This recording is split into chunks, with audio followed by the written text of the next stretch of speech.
Welcome back, everybody. So, we've heard about wealth inequality over and over throughout the years, but do billionaires really pay their fair share in taxes? The answer is billionaires do pay a lot of money in taxes, but they are paying a much smaller percentage of their income in taxes. So, in that respect, they are not paying their fair share. They actually pay a far, far lower percentage of their income in federal income taxes than the average American. In 2024 alone, billionaire wealth actually grew $1.4 trillion. Now, that's a lot of money for a very, very small group of people. According to a 2021 White House study, the richest 400 billionaires in the US paid an effective tax rate of 8.2%, while the average American, making far less money, paid about 13%.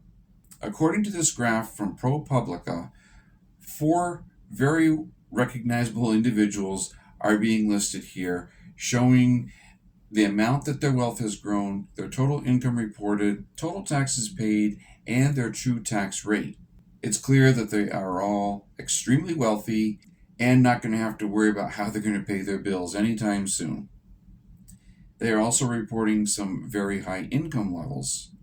But the true tax rate is what is really alarming. Yes, this chart does show that they are all paying a lot of money in taxes for a total dollar amount, but their percentage of their income is what is alarming. Now, for the conspiracy theorists out there, please, I am not suggesting that any of these four are cheating in some way. However, what I am suggesting is that the tax code does need to be rewritten so that these low percentages are not happening. Warren Buffett, for instance, he's paying the lowest percentage rate of his income at 0.10%. But to be fair, he has also proposed that the tax code needs to be rewritten so that he is not paying a lower percentage than his own secretary does. Michael Bloomberg, while it shows that he's paying 1.3%, which is far lower than the tax rate that I pay, and I'm sure lower than the tax rate that most of you pay, he is a very heavy donator to charities. And when you add up what he pays in taxes plus what he donates to charities, it does end up being a very heavy amount of his income. So again, he's not cheating, but this is what's happening.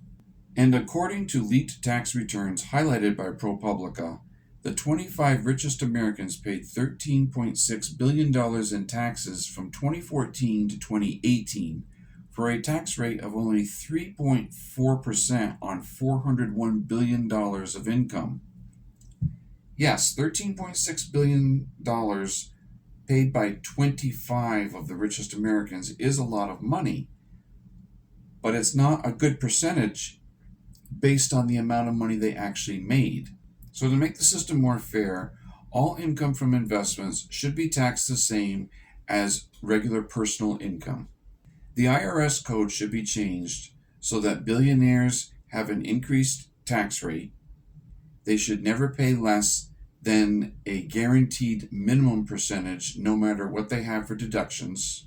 Billionaires also should pay a wealth tax and not be able to hide their money in tax havens, although some European countries that have had a wealth tax have found that it's very difficult to enforce. So I'm not sure if it's viable, but it is something that we could at least look into. So now that we've talked about individual income, let's talk about corporate income taxes as well. So do corporations pay their fair share? While large corporations have seen record profits recently, they are still paying a far lower tax rate than regular taxpayers. They take advantage of huge tax loopholes and shift profits around the world in tax havens. While all of this may be legal, it still is immoral. If they're making these profits, they need to be paying their taxes on those profits. I am now going to be listing some screenshots that are going to be showing 55 profitable companies that avoided all federal income taxes in 2020. You may want to pause the video here and there just so you can get a chance to actually see all of these screenshots in their entirety. All of these corporations that are listed are showing their U.S. pre-tax income in millions of dollars. If you add a comma, that's going to make it billions of dollars. According to the Institute on Taxation and Economic Policy, 23 of the largest and most profitable companies in the U.S. paid no federal corporate income taxes from 2018 to 2022. Plus, 109 corporations paid no federal income tax in at least one of those years. The U.S. government is estimated to have lost about $135 billion in revenue because of corporate tax avoidance in 2017 alone. At the bottom of this third screenshot, you will notice that it's listing a total of all 55 companies and showing that they had pre-tax income of $40,482,000,000, and yet their tax was negative $3,497,000,000 for an effective tax rate of negative 8.6%. To have a negative tax means they're getting money back from the government. How many of you out there are getting money back from the government and are paying a negative income tax rate? This is what I call not paying your fair share. If these corporations are making this much money and they're getting money back from the government, then why are the rest of us paying money in? Corporations shifted nearly $1 trillion in global profits to tax havens in 2022, depriving many countries of the world of tax revenue. Making profits while not paying taxes on those profits is not paying your fair share.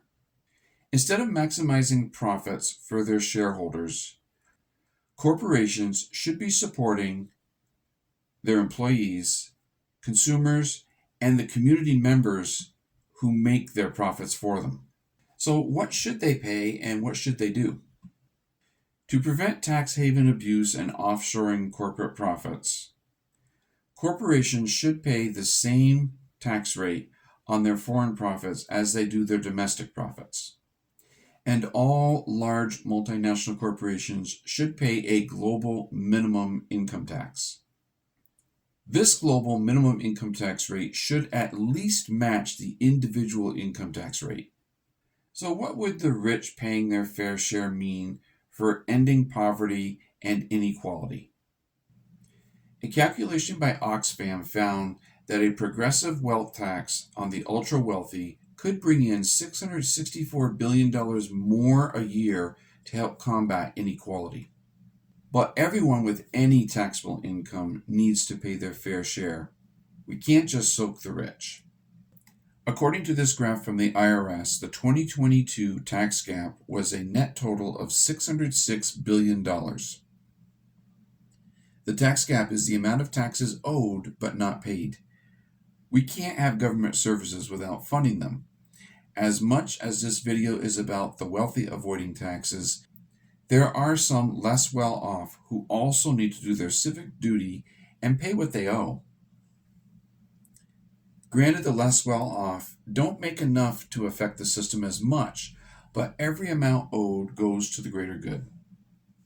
The problem with the tax gap is that the government doesn't have the resources it needs to actually go after those who are not paying their fair share. Increasing the budget of the IRS is actually an investment, not an expense. For every $1 increase in the IRS budget that is used to go after tax cheats and those who are not paying their fair share, the net gain is an additional $6 in revenue. So in conclusion, when the ultra-wealthy and corporations pay a lower percentage of their income as tax than the average American, that is what we mean by saying they are not paying their fair share. Everyone should play by the same set of rules, and working families should not be paying a higher percentage of their income than the wealthy and big corporations. by removing the tax loopholes that the rich use to avoid paying taxes, taxing the wealthy and ultra wealthy a little more, and making corporations pay their fair share. This will all go a long way to moderate wealth inequality. Take care, and I'll see you in the next video.